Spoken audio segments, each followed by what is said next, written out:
18 months ago, I started training lighter on purpose. I started growing more, and last year I had my best year of competitive bodybuilding in 10 years. We're always told that we need to lift more to grow more, but sometimes lifting lighter weight can actually help you develop your physique more, build bigger muscle, and look way better. Is it possible to learn this power? Not from a Shreddy. Of course it is, and that's what we're going to be covering in today's video. How you can lift lighter weight strategically to actually get better bodybuilding gains. Okay, so just starting out, I don't want you to confuse lifting lighter with lifting easier or lifting less intense. If you want to build muscle, if you want to develop a good physique, you have to suck it up and you're going to have to just accept that you need to train intense. You need to train hard, but you don't need to lift heavy to train intense. What do I mean by that? I'm filming with the cats in the room. Obi! So when I was younger, I would always prioritize my squats, deadlifts, bench press before anything else in the workout. And that's because we often get taught and we read that you should always start off your workout with the big compound movement. That's going to be your strongest movement. You want to get stronger through progressive overload by adding more weight to the bar each week or doing an extra rep. But there comes a time when you've been lifting for so long that just becomes not as effective. For example, if you're going to be doing squats at the start of your workout, to stimulate your quads to the point of exhaustion, to failure, to create enough muscle trauma to encourage and to spur on that growth, you are going to have to go very heavy within your desired rep range, which isn't going to just put stress on the legs and the quads. It's going to absolutely fry and zap your entire body, your CNS, and it's going to be a bitch to recover from. Same with deadlifts as well. Starting your workout off with deadlifts and going for weight for like 5 reps, 6 reps absolutely drains you to the point where, for me, the rest of my back workout isn't as efficient, and then for the next couple of days I'm just absolutely fried from the deadlifts. For bodybuilding, for development of physique, for making gains, we don't want to be feeling FUBAR all week. We want to be recovering as quickly as possible to be hitting the muscle again. So instead of lifting super heavy on those big compound movements, what we can do is actually put those compound movements later on in the workout, so that muscle group is already fatigued, it's already been stimulated, so you don't have to lift as heavy on that exercise, but you're still going to be training intense. I'm going to run through what my exact chest workout looks like now. Now this is a little bit of a unique case for me because earlier this year I broke my shoulder, I disrupted the AC joint, so I can't train chest the same way that I used to because of the shoulder pain that I get. But by applying this same method, I'm able to get a good chest workout in without stressing the shoulder.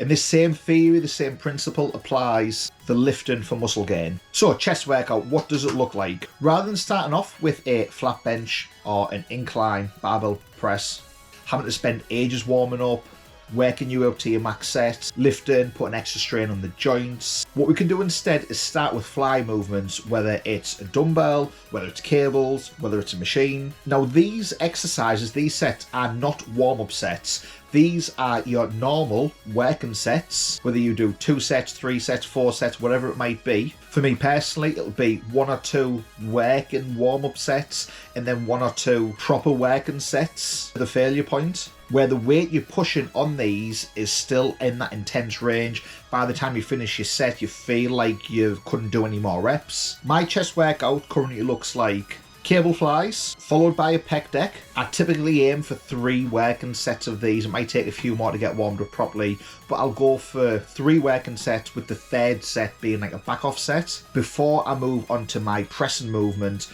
which for me is always an incline chest press, whether that's barbell, dumbbells, machines. I probably tend to prefer the barbell. That's what causes me least aggravation with the shoulder injury. But before the shoulder injury, I would swap it up a little bit more. So by the time I come to the pressing movement, which traditionally would be what you would start your workout with, you are not going to have to load that bar up with anywhere near as much weight to get that same burn, to create that same stimulus, to create that same growth. Those sets of presses will still be intense by the time you're finishing that last rep of the set. That is your max weight, that is your max effort. You shouldn't be able to have any reps left. You might get spotted to get you past failure. But by the time you're done, you are going to be burning, you're going to have a class pump, and you're going to achieve a good workout that will allow you to grow without taxing your body, your joints, anywhere near as much as starting with that compound movement. This applies for all workouts. Back, I would never ever start my back workout with deadlifts anymore. I would always save deadlifts for the end of the workout. Legs, starting off with leg extensions, leg presses, lunges, before moving to that barbell squat. It's going to allow you to squat with less weight, but still obliterate the quads to get that growth that you need. So this style of workout is a very bodybuilding focused style of working out. And if you're a powerlifter, a strength athlete, somebody who's looking for those optimal strength gains, this isn't necessarily the way that you should be training. But if you are looking for maximum muscle gains and what you're doing currently with your compound movements, starting your workout off with them, isn't getting you the results that you want, then try and do your isolation work first, try and do your accessory work first, and put those compound movements later in the workout or towards the end. I've been competing in bodybuilding for 10 years, and I wish I committed to this style of training a lot earlier in my bodybuilding journey. And you can watch this video here to find out 5 other things that I wish I knew before I started lifting. And if this method doesn't work for you, you can always just try taking tests and train. Let me know how that works out for you down in the comments below. The big hurdle or the big blocker that will be preventing you from trying this style of working out will 100% be your ego. And I've been there. I know what it's like to have the goal of pressing 2 plates, then 3 plates, 3.5 plates, 4 plates. That's aside, not in total. I am the Jack Sack Daddy after all. But that style of training, while progressive overload 100% is what helps you grow, helps you get bigger, helps you build muscle, the style of training of just going heavier, heavier, heavier isn't always what's best for bodybuilding and building a better physique.